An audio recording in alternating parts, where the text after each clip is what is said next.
For plugging, you need your wax stick, your hot comb, your tweezers, and your rat comb.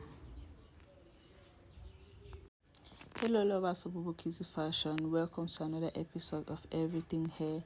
So guys, in today's episode I'm going to be showing you how to pluck out your closure. So guys, since this is a 4x4 closure, it doesn't really require a lot of plugging, just to plug.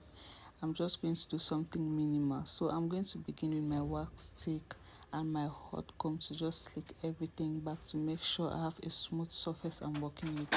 So now I'm going to go in with my hot comb to just slick everything back after using my wax stick.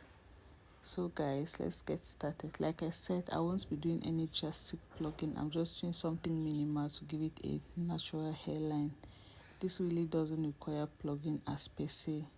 So guys, let's begin. So what you're going to do is you're going to pinch and pull, avoid under plucking, avoid over plugging. So that's basically it, and then you repeat.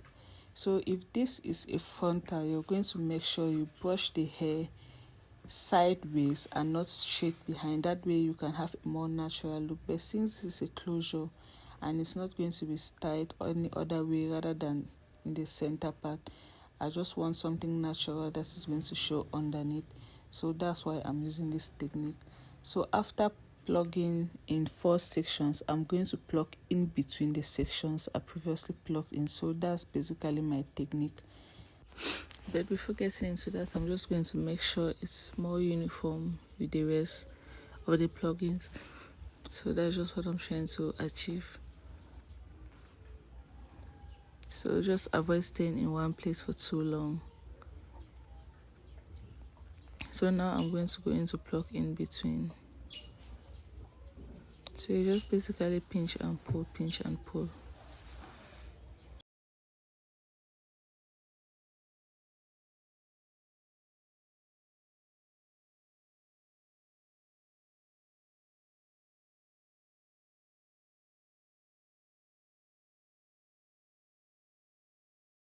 So guys, after doing that, I'm just going to brush out the hair. And then I'm going to section it into the second part. And then I'm going to pluck behind. So basically, I'm just repeating the same thing as this in front behind. So guys, like I said, this is not going to be over plugging. I'm just going to do something minimal. So I just cut that section to go to the next one and waste a lot of your time. So here's what it looks like, and I think this is okay for me actually. I don't need something so drastic. So guys, as you can see, I'm done. And there you have it. So I'm just going to use my hot comb to slick it back and check if I should do any adjustments or whatsoever.